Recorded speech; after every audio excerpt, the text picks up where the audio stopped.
Hello everyone, welcome to Nari అప్పు 143. So ఈరోజు మన స్పెషల్ వచ్చేసి గోధుమ పిండితో బిస్కెట్స్ అనమాట. దానికి కావాల్సిన ప్రాసెస్ అయితే చూద్దాము. ముందుగా ఒక హాఫ్ కప్ నెయ్యి అయితే తీసుకున్నానండి. షుగర్ అయితే నేను మిక్సీ పట్టేసుకున్నాను. తక్కువ తినేవాళ్ళు ఒక హాఫ్ బౌల్ వేసుకోవచ్చు, అది మన ఇష్టం అనమాట. సో నేను బాగా తింటాం కాబట్టి నేను కొంచెం ఎక్కువ వేసుకున్నాను. దానిలో కొంచెం సాల్ట్ అయితే యాడ్ చేసుకున్నాను. ఇష్టం ఉన్న వాళ్ళు ఇలాచీ పౌడర్ కూడా యాడ్ చేసుకోవచ్చు, నేనైతే యాడ్ చేయలేదు.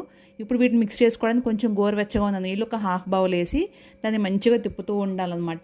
షుగర్ కూడా కొంచెం వాటర్లో, షుగర్ పౌడర్ కూడా వాటర్లో అంతా మిక్స్ అయిపోతుంది. మనం హాట్ వాటర్తో మిక్స్ చేసుకోవడం వల్ల ఏంటంటే బిస్కెట్స్ అనేవి మంచి గుల్లగా వస్తాయి అన్నమాట. అయిపోయిన తర్వాత దానిలో 2 బౌల్స్ ఆఫ్ గోధుమ పిండి అయితే వేసాను నేను.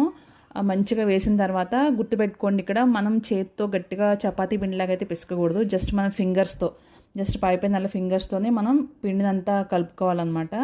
మరీ గట్టిగా ఇదైతే బిస్కెట్స్ అనేవి కొంచెం గట్టిగా ఇదవుతుంది కాబట్టి కొంచెం స్మూత్గా ఫింగర్స్తో దాన్ని చేసుకుని అలా పిండి ముద్ద చేసేసుకుని ఒక 2-3 మినిట్స్ పక్కన పెట్టేసి ఇప్పుడు కొంచెం కొంచెం తీసుకుని చపాతీలాగా మనం రోల్ చేసుకుని దాన్ని ఒక బాటిల్ క్యాప్తో కానీ ఏమైనా మీకు కావాలంటే రౌండ్ షేప్ కావాలంటే తీసుకోండి, స్క్వేర్ షేప్ అయినా తీసుకోవచ్చు, ట్రయాంగిల్ షేప్ అయినా తీసుకోవచ్చు, ఏ షేప్ అయినా కానీ బాగానే ఉంటుంది.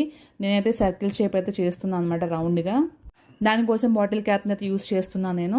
అలా బాటిల్ క్యాప్తో దాన్ని మంచిగా ఇలా రౌండ్ చేసేసుకొని చేసుకోవాలన్నమాట. నేను అలా చేసేసుకున్నాను. తర్వాత ఎక్స్ట్రాగా ఉన్న పిండి అంతా మనం తీసేసుకోవాలి. ఆ ఎక్స్ట్రా పిండిని మళ్ళీ నెక్స్ట్ చపాతీ చేసుకుంటాం కదా, దానికి యూస్ చేసుకోవచ్చు. అలాగే ఆ సర్కిల్స్ ఉంచి మిగతా ఎక్స్ట్రా పిండి అంతా అయితే బయటికి తీసేస్తున్నాను అనమాట. చూడండి రౌండ్గా ఎంత బాగున్నాయో, చాలా బాగా వచ్చినాయి బిస్కెట్స్ అయితే. ఇప్పుడు ఇలా వచ్చిన వాటిని ఒక ఆయిల్, కొంచెం మరీ అంత ఎక్కువ ఆయిల్ కాగకూడదండి, మీడియంగా కాగాలి. అలా కాగిన ఆయిల్లో ఈ బిస్కెట్స్ని అయితే వేయాలి. గుర్తుపెట్టుకోండి, ఓన్లీ లో ఫ్లేమ్లో మాత్రమే ఈ బిస్కెట్స్ని ఆయిల్లో ఫ్రై అయితే చేయాలి. హై ఫ్లేమ్లో పెడితే బిస్కెట్ అయితే ఫ్రై అయిపోతుంది, కానీ లోపల పిండి మాత్రం అలానే ఉంటుంది. అందుకే మనం లో ఫ్లేమ్లో పెట్టుకోవాలండి. బిస్కెట్ అంతా లో ఫ్లేమ్లో అయ్యే కొంచెం ఎర్రగా కాలిన తర్వాత ఇది తీసేసుకుంటే మనకి బిస్కెట్స్ అనేవి రెడీ అయిపోతాయి. చాలా సింపుల్ అండ్ ఈజీ స్నాక్స్, పిల్లలకి చాలా నచ్చుతుంది, ట్రై చేయండి.